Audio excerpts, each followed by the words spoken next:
on? In September, so we talked a lot about that.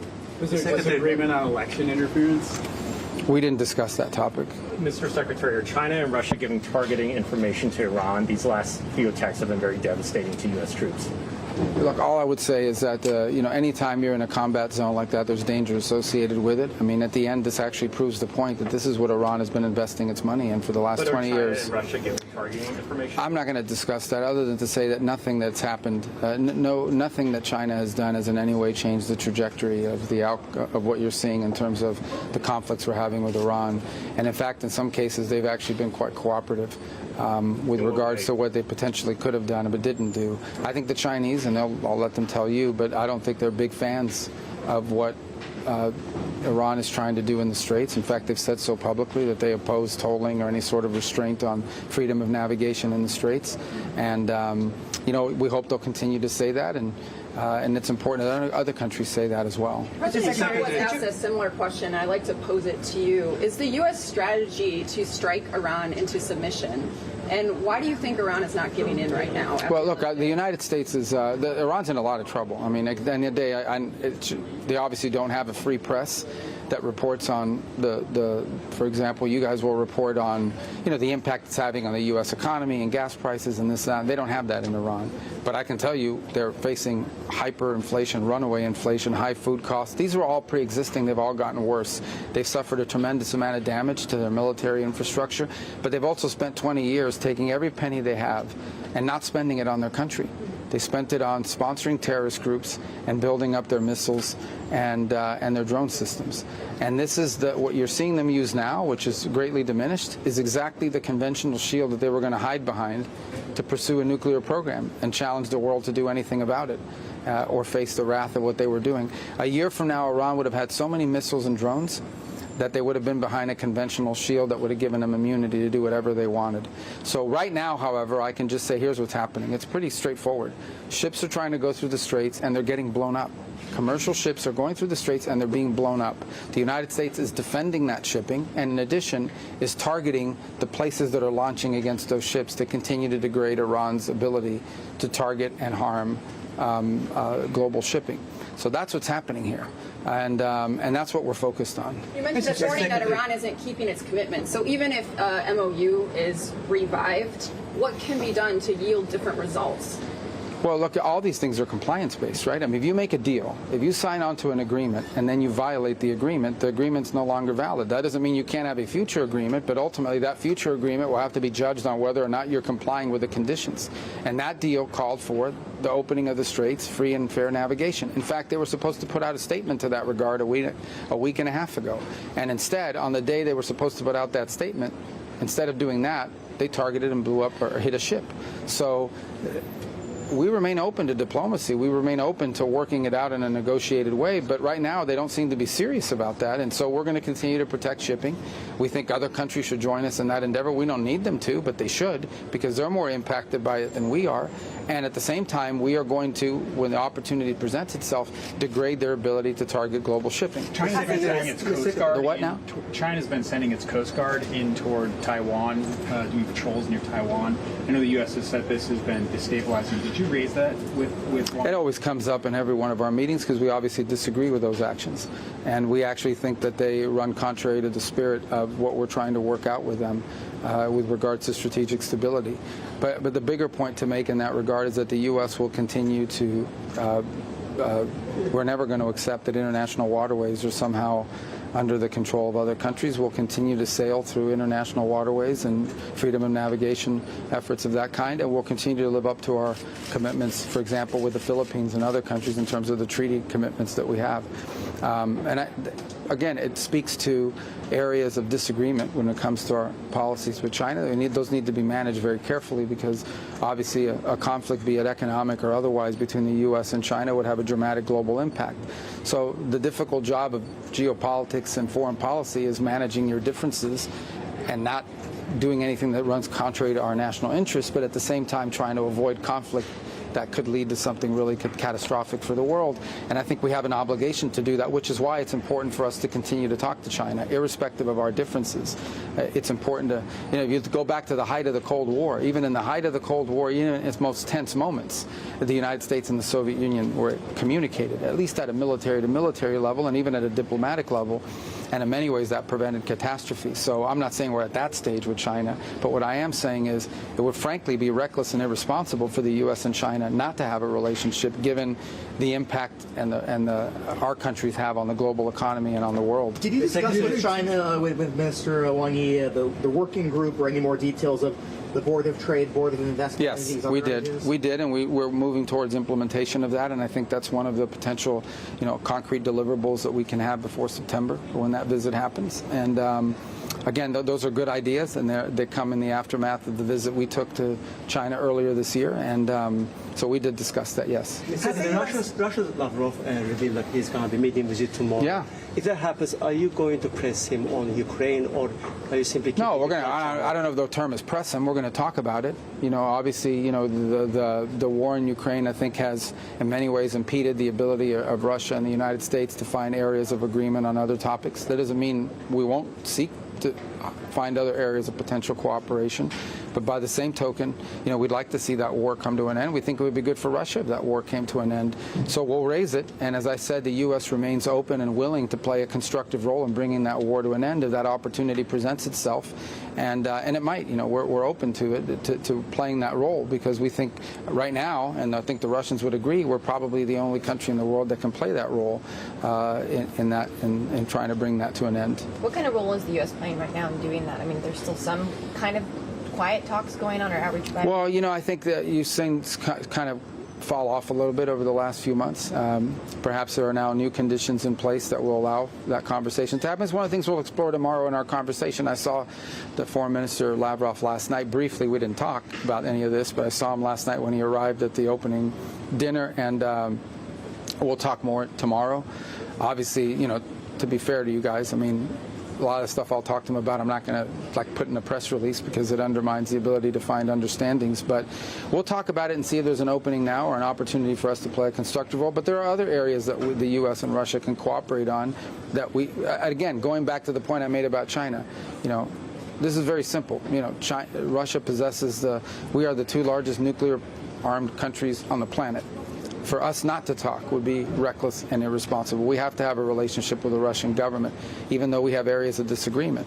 And in the case of Ukraine, perhaps an opportunity to, if we can play a constructive role, to bring it to an end. So, I'm sure that'll come up tomorrow, there's no doubt. But we'll talk about some other stuff, too. The Wall Street Journal is reporting that President Trump has approved a nuclear deal with Saudi Arabia. Do you have any details on that? Yeah, I'll let the White House officials sort of put out an official statement about anything with regards to that. But I saw the same reporting this morning. But let me let that go through. And I'd prefer it be put out when there is something to say. That we'll say it through official channels.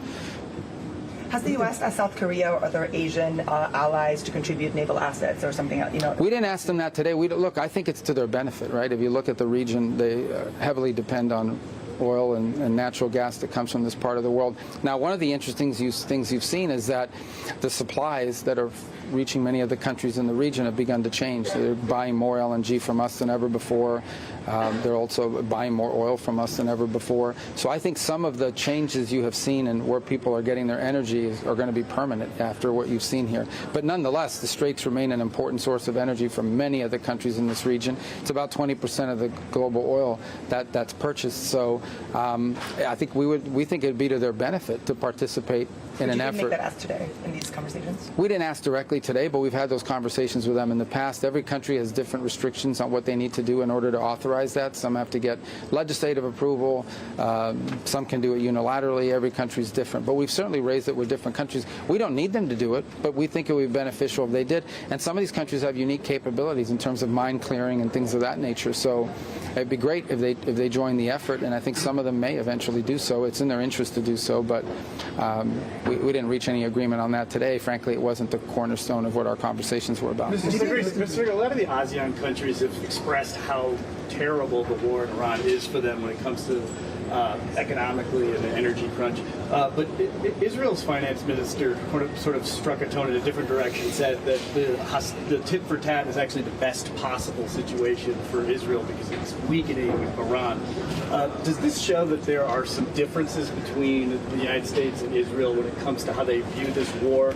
The United States is trying to end this. For the Israelis, the hostilities continuing is in their benefit. Yeah, look, I can't comment on what one individual in government said in Israel. You know, I can just generally tell you that, by and large, we think that a nuclear-armed Iran is an unacceptable thing. It can't happen. And that's what they were going to do if they hid behind this conventional shield that they were building, and the president just was going to stand by and allow that to happen. Within 2 years, Iran could say, we're breaking out to a nuclear weapon, you can't do anything about it, or we're going to overwhelm you with tens of thousands of drones and missiles, which they were on pace to build. They can't do that now. That certainly weakened them. As far as the impact it's had on the global economy, I mean, Iran is targeting global shipping and international waterway and demanding to control which ships can go and which ones cannot. That just is unacceptable. We're not going to accept that. We're not going to allow that to be the status quo. But ultimately, there are other countries that should feel just as strongly as we do, because they're actually more impacted by it than we are.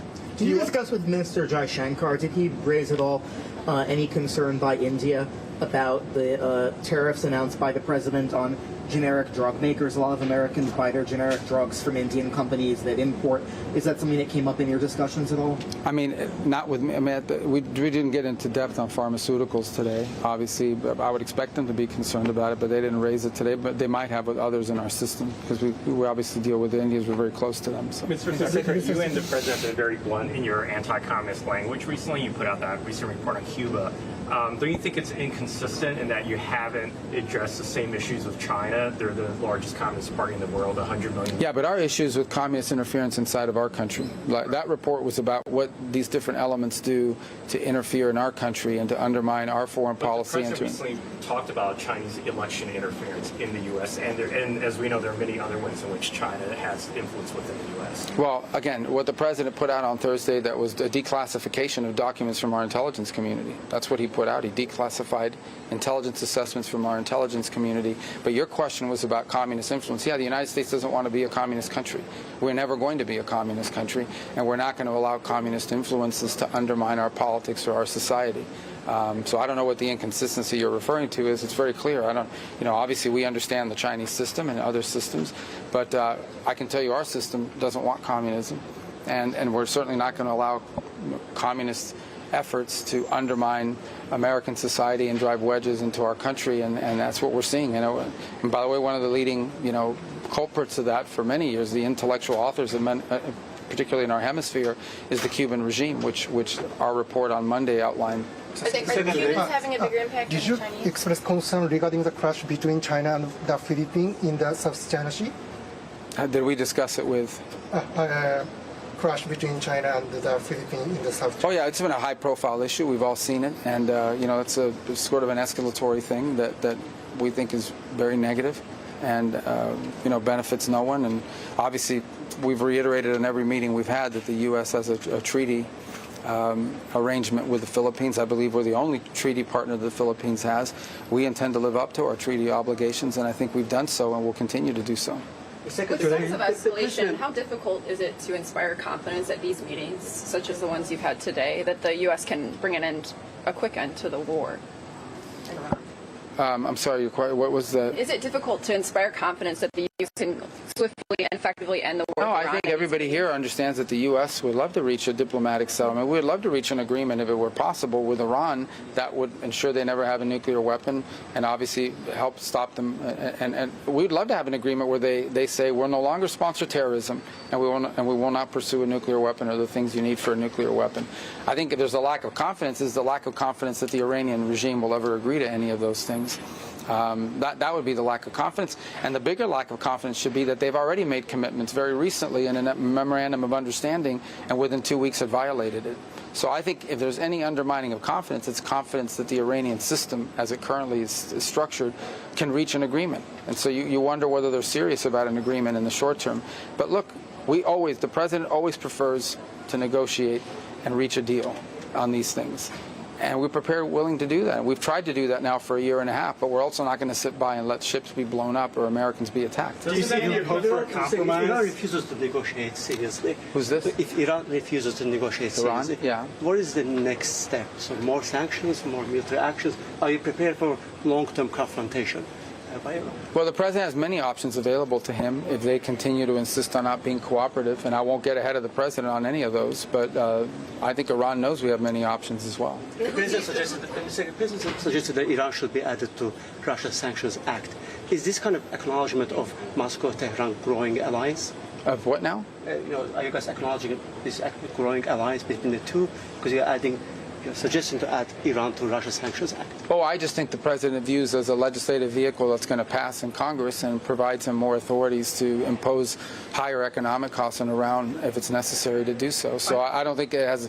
I think it's just a bill that's moving, and it's a sanctions bill, and so it makes sense if you're going to add additional sanctions to do it to that bill. On Cuba, is the goal still creating regime change through economic collapse, or is the military option? I think the goal is to have a Cuba where the people of Cuba can experience prosperity, safety, security, and a better life moving forward, the way Cubans are able to do all over the world when they leave Cuba. And we're prepared to be, very realistic about how you do that, and patient about how, you get in a serious process that leads to that. And we've engaged them from time to time in that regard, and they know where we stand on that issue, and hopefully that's where it arrives. The fundamental problem Cuba has right now is two things. Number one is their economic system doesn't work because that economic system doesn't exist anywhere else in the world. It's completely backwards. It just doesn't work, and that's why people have to leave that country. And number two, they're no longer getting free oil from Venezuela. That's their biggest problem. They're not getting free oil from Venezuela, which, by the way, they weren't using for their power grid. They were taking about 60% of the free oil they were getting from Venezuela and reselling it for cash. So the biggest problem Cuba has is that their regime is a disaster, their economic model doesn't work, and the people who run the country don't know what the hell they're doing. And all they're most interested in is holding on to power. They are afraid of economic prosperity because they are afraid that economic prosperity and economic liberties they will lose control over people. And that's always been the struggle they faced in recent times. But again, look, just today, we began shipping over $100 million of humanitarian assistance to Cuba, which will be distributed by non-governmental entities on the ground. So, we're willing to engage with them. We've engaged with them in the past. We'll keep talking to them about the kind of changes they can make. But this is 90 miles from our shores. This is a government that has spent, a regime that has spent the better part of 30, 40, 50 years destabilizing the region and the movements that they've supported.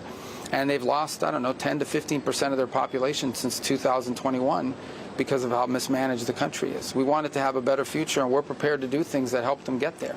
But they have to decide they want to do that. The people that are in charge there right now just don't want to do it. It's unfortunate. The Very sad. administration Very was sad. talking about how they expected just to follow up, to see regime change or to see big changes in Cuba, economic, political, by the end of this year. That's what a lot of them were saying. Who's a lot of them? Who was saying that? People within the administration who work on this issue. Like who? Because I work on this issue more than anybody else. They weren't predicting it, but there was an expectation that Cuba was so. No, look, guys. This global affairs are not like. We're not a mini-series. Like you get in 3 episodes and it's over. I mean, global affairs are difficult. You're talking about a system that's been in place, since 1959. You're talking about a country that suffered tremendously because of poor leadership and a bad economic model. You're talking about a regime that survived all these years because they had a foreign sponsor, be it the Soviet Union or Hugo Chavez. They don't have that anymore. So, these are complex things that take time, and obviously we're prepared to do what we can do to effectuate a positive change in Cuba because it directly impacts our national security. Cuba matters to us because it's 90 miles from our shores, and it has a direct impact on our national security, be it the things they've been involved in the past, the countries they've aligned with in the past and currently, or the threat of mass migration, which is always a risk that you run when countries are as deeply destabilized as Cuba is. It's a failed state. It's a failed state, but I've never laid out any timeline as to what change would look like or when it would happen. I wish it was tomorrow because they deserve it. The people of Cuba deserve a better future. Mr. Secretary, on your argument that Iran has violated the MOU, isn't the MOU inherently flawed because in paragraph 5 it explicitly acknowledges Iran has power in the Strait of Hormuz, whereas no other formal agreement before had acknowledged or recognized No, I don't think that's what the MOU says. So that's not the way we interpreted it from the very beginning. We understood that to mean that they would ensure that no ships were being blown up. and they chose to violate that. The MOU does not give them the right to launch drones and missiles against commercial shipping vessels. That the MOU doesn't give them the right to do that, and they chose to do it. Power over the Strait to begin with, in the MOU? Well, we don't acknowledge their power. Well, the only thing I tell you that no, they have missiles and drones, and they're launching them against ships. The MOU doesn't say you're allowed to launch missiles and drones against commercial shipping in the Straits of Hormuz. It doesn't say that anywhere in the MOU. You mentioned, Secretary, that China has been cooperative in some ways with the issue of Iran. What were you...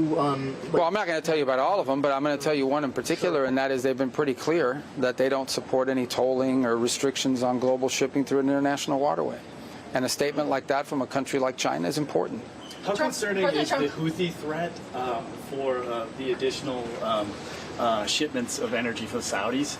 Are you worried that that could have a... Well, the Houthis have done that in the past, as you know. They've threatened global shipping there in the past. And, again, anything that restricts shipping through the Red Sea would be problematic for the same reasons that the Strait of Hormuz is problematic. So we're watching that closely, that situation. We've been engaged with the Saudis on a number of times over the last week in regards to that threat. It's not a new threat. But it's one that's manifested itself in the past. But at the gist of that issue is the fact that, again, Iran is in the middle of it. We're talking about the troublemaker in the region, it's Iran. They decided to send direct flights from Tehran into Yemen, carrying IRGC elements and others into the country. And the Saudis responded to it, and that's what's led to the situation we're now facing. But we hope it can be de-escalated. Obviously we're not particularly close to the Houthis, in terms of being able to influence the decisions they make. But I think it's just another example. The Houthis, Hezbollah, the militias in Iraq, Hamas, this is what Iran spends its money on. It's not on its people. It's on supporting terrorist organizations and destabilizing actors in the region. You mentioned a couple of times that other countries should join the U.S. to protect shipping in the Strait. Yeah, because it's their shipping. Yeah, we've had conversations. There are countries that have expressed interest. Again, some of them have different ways they have to get there in terms of how it's authorized. Some need an international flag. They need to do it under the mandate of an international organization. Some need to go through the legislative process. But the reason why I mentioned it to you is because if you look at where that oil and you look at where that energy is destined, it's not to the United States. It's to other countries. And so, plus I think every country in the world has an interest in protecting the right of shipping in international waters and freedom of navigation. I know you're going to get into the details on the Saudi civilian nuclear agreement, but just broadly, for people who have non-proliferation concerns, for people who listen to U.S. rhetoric about how dangerous it would be for another country to get a nuclear weapon, doesn't having a less than gold standard agreement in the Middle East run a risk? Well, I'm not going to opine directly on that agreement. We're going to put out, even when the moment is appropriate, we'll put out that in writing. We have to do it with Congress anyways, so we'll certainly do it publicly. But suffice it to say, the U.S. is not going to reach any agreement with any country in the world that leads to the risk of proliferation. Did you discuss non-proliferation in the meeting with the Chinese, or will you be bringing that up with Mr. Lavrov tomorrow? On nuclear? Yeah. Well, we didn't talk about it this time. We've talked about it in the past, and I think the president's point, and he's right, is in the modern era, if we're going to have a nuclear arms restriction talks and arms control talks, it has to include the Chinese side because they're rapidly building their own nuclear capabilities. I would imagine the Chinese will argue that once they catch up to the U.S. and Russia, then they'll enter these negotiations. But until then, I think that's been their historic argument in the past. But I think the president rightly points out that in the 21st century, if you're going to have true arms control, it has to be tri-party. It has to be the U.S., Russia, but also China. But we didn't discuss it today. Are you satisfied with what China's been doing on the fentanyl issue? It was the basis for a lot of tariffs that appear to be, they keep getting struck down. Well, we continue to talk to them about that issue, and obviously I think we've made some progress. Some of the commitments that they made in earlier this year, they've begun to live by. Others remain a work in progress, and I know that as recently as today, our law enforcement is visiting China, and we've had their law enforcement come to Washington earlier in the year. So we remain engaged with them, and ultimately we think in the long term this poses a threat to China as well. So I would hope that they would have an interest in being cooperative because in the end these same elements that are shipping fentanyl precursors all over the world will eventually do the same if they're not doing it already inside of China and their neighboring countries. So it's a work in progress, but I think we've made some progress on that front, but not entirely where we need to be. You met with Japanese foreign minister. Yes. China has been its economic and military pressure on Japan. So how do you see the worsening of Japan-China relationship? How do you see how do you view the worsening? Oh, the worsening, yeah. So look, I mean, obviously we're very close to Japan. We understand what they're facing right now. They're facing, real restrictions, export controls, and all sorts of things. And obviously, you talked about some of the aggressive measures that have been taken. It's a troubling trend. I don't think that China-Japan relations are at their high point right now. We're very close to Japan. We have treaty obligations with Japan. We have deep history of cooperation with Japan, and that's going to continue. But we see it with concern. After securing 1 American's release from Iran last week, can Americans expect more detainees to come home, including colored? I think they should all be home. I'm not going to predict or prognosticate what others we may see released, but we would like to see them all the wrongfully detained people released, not just from Iran, but all over the world. But it'll always be a priority in our conversations, even when those restart. How's that channel working? There's so much hostilities, literally, between Iran and the United States. Yet you Which channel? The channel to get wrongfully detained people out. Obviously, just bore some success. How is that happening amidst this warfare going on? Yeah, I mean, look, I think that's a valid point. We were fortunate to see one instance in which one person who shouldn't have been there should not have been held there was released. We'd like to see more. It's a feature of our conversation with them. It would obviously be easier to have that conversation if some of these other things weren't ongoing. But I think the fact that we're even detained to begin with speaks volumes as to the nature of the regime that we're dealing with. But yeah, I mean, it's not the most productive moment for it, but we're very fortunate and blessed that lady got out because she never should have been held in the first place. Mr. Secretary, is there anything you can tell us about the pending U.S. arms sale to Taiwan? I'm sorry? Well, there was one late last year, and the other one continues to be under review. As I said, we had the largest single sale ever in December. So it's not like nothing has happened, but since there's a second pending sale that's been notified to Congress, but it's still undergoing a review internally. Why is it under review? Your State Department. Well, there's a lot of reasons. I know, but there's a lot of reasons why arms are under review, and that includes, we have to look at our own stockpiles. We have to look at the availability of whatever it is we're promising to do. As you know, there's a huge effort on our part to restart our defense industrial base and restart its ability to produce. People ask this all the time. I mean, we made very extensive sales and have continued to make sales, for example, to Ukraine. And before that, we gave them to Ukraine.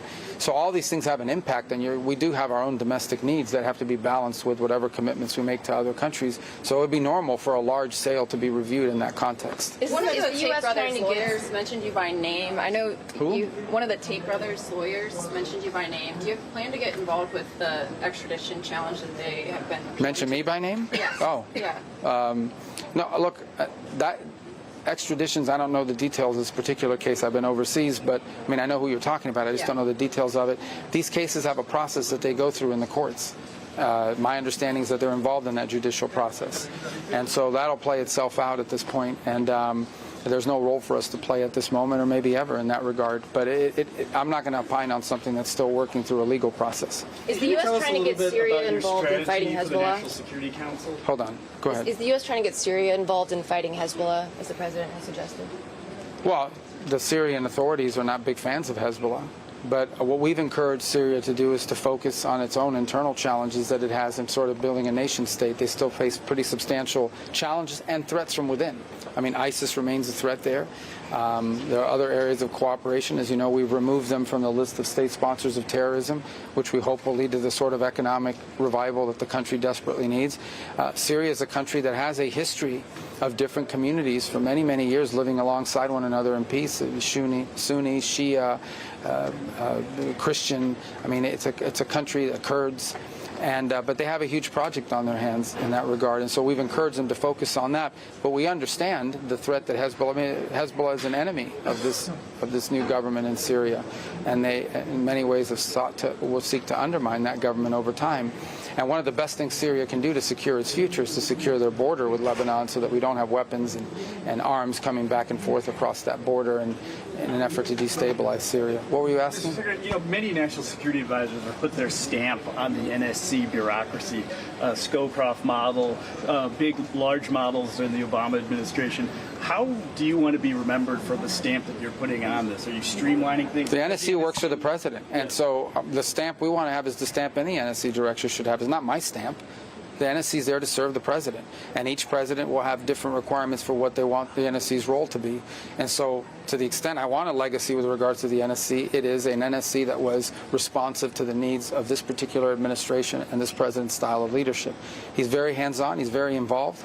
And our job at the NSC is to coordinate the interagency to execute on the president's policies.